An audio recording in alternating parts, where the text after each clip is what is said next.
Welcome to Toffee TV. These are the player ratings. Newcastle 3, Everton 2. I haven't calmed down yet. So they're not all massively negative, but some of them are massively negative because some people deserve it.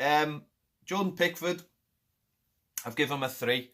And I've given him a 3 because he saved the penalty and he made some big saves, but ultimately he was absolutely fucking shite, wasn't he? My big problem with Jordan Pickford is that he doesn't seem to possess a brain, genuinely a footballing brain. He gets caught up in what's going on. Like, the biggest thing about a goalkeeper, I think any top goalkeeper will tell you is, when I'm not saying Everton, well, a lot of good goalies have played for big teams. I'm not talking about Everton when I'm saying this. I'm talking about teams at the top. And they switch off, they lose focus, and they concede stupid goals. And then when they go to teams maybe below them, they become better or look better because they're busier. Jordan Pickford is like that at Everton, though, all the time. But he seems to get caught up in games that he thinks one thing's going to happen and another thing happens. So before the penalty, he'd been punching everything, and then for some reason he decided to come and catch it and made an absolute mess of it. So his brain is clearly not on what it should be on.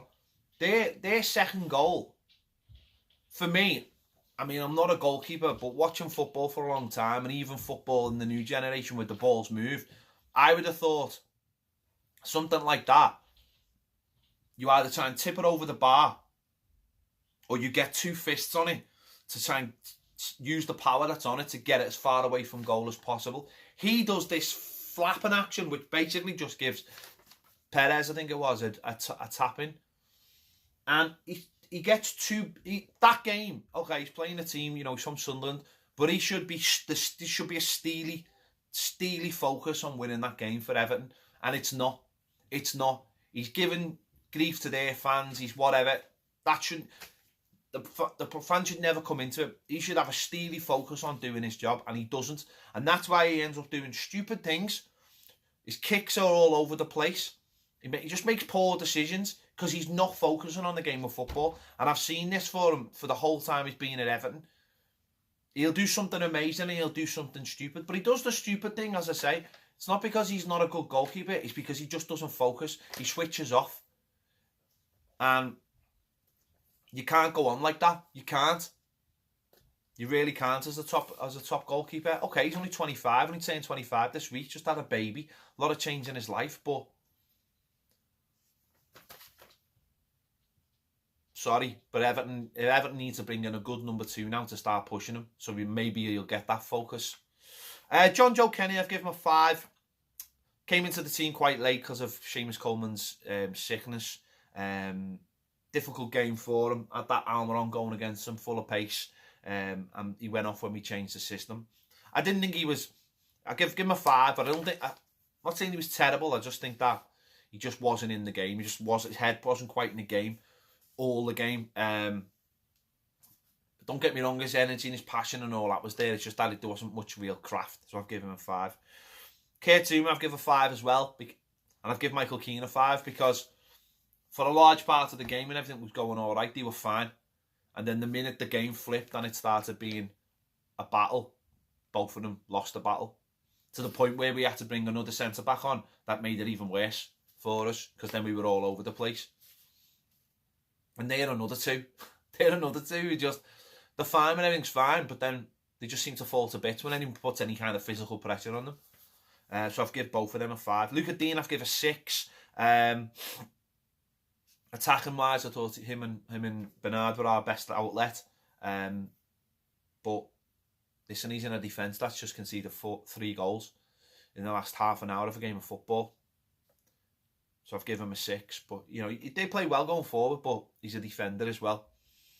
Garner, I've given a 6. Again, most of the game was fine. Tried to do his job. Just, I think he found himself isolated in there at times. Couldn't do his job to his full potential. So I've given him a 6. Gomez, I've given a 5. Again, he was fine when everything was going right. But the minute the minute things started going wrong, where is he? Where is he? Where is he doing the simple things? Keeping the ball, getting us up the pitch. It's not there, because it's not there in all our players. Same with Gylfi. I've give Gylfi a 5. First half, great. Getting shots in. Nice passing, keeping the ball, making things happen. Minute it turns bad. He's out the game completely. He might as well have been the player you take off. You might as well take Gylfi Sigurdsson off instead of Richarlison. And bring Schneiderlin on and say, right, we're just going to toughen up the midfield here. 2-0 up. You know, you've got to get this is what I don't understand when people bring defenders on. You normally lose the game in midfield. Every game in midfield. Because that's where the team get hold of it and start winning the ball and start using the ball. So you got a 5 for me. Richarlison, although he scored, he gets a 5 as well. He was good in patches, but then just went out the game and ended up being subbed. I mean, it was a strange sub, but so he's getting a 5. Bernard, a 6. Again, I thought he played quite well in patches, but lost the ball for their first goal. And again, I know people say, well, it all happened up there, but it's those little things for me at Everton at the moment. Him losing that ball there, where he doesn't have to lose the ball. Keep the ball, win a foul, skip past him, knock it out, kick it up the field. You know, whatever it takes. But don't lose the ball on the halfway line. And listen, I'm not saying the goal was his fault, because it wasn't his fault. But that's where things start from. That's where the mentality we've got. These are the mentality problems I think we've got in our team. Is that we don't mind giving the ball up on the halfway line because it'll be fine, and it's not. We just get the ball up the pitch. Even if you play a ball around the corner, Dominic Calvert-Lewin's got to chase. If you force the defender to kick it out, then we've got to throw in their final third, not the other way round. These are the things that we just don't do at Everton. We don't do them, and this is why we are where we are. Because the team just don't seem to have a collective brain of how to get through a football match. And Dominic Calvert-Lewin, I've given a 6 as well. Scored a good goal. Unlucky not to get a second. Run around a bit, but still doesn't have those aspects of being a centre forward. Look what Rondon done for them. Look how he brought them back into the game. By just putting himself about. By just upsetting centre backs. By roughing them up. By knowing where to run. Knowing when to hold the ball. Just being in places that, even if he doesn't win it, the opposition are going to give away a corner or a throw-in.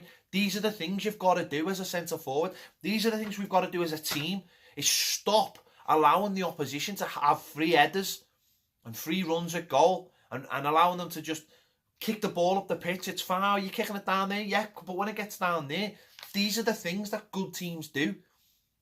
They stop the ball at the source rather than waiting for it to get to the other end. And we don't do that. Mina, he was shocking when he came on. The amount of times I've seen him like leaning over people to try and win the ball instead of getting in front of people and winning it. I've given him a 3. Lookman, 3. Walcott, 3. They did nothing when they came on. They didn't affect the game. Absolute shit show again from Everton. Absolute terrible. Mentality of this team is 0. There's not a leader amongst them. There isn't a man amongst them when we need to call upon them. Absolute shit show. And the subs were shocking as well. Absolutely shocking. There you have it. Let me know your thoughts in the comments. Thanks for watching. I'll see you later.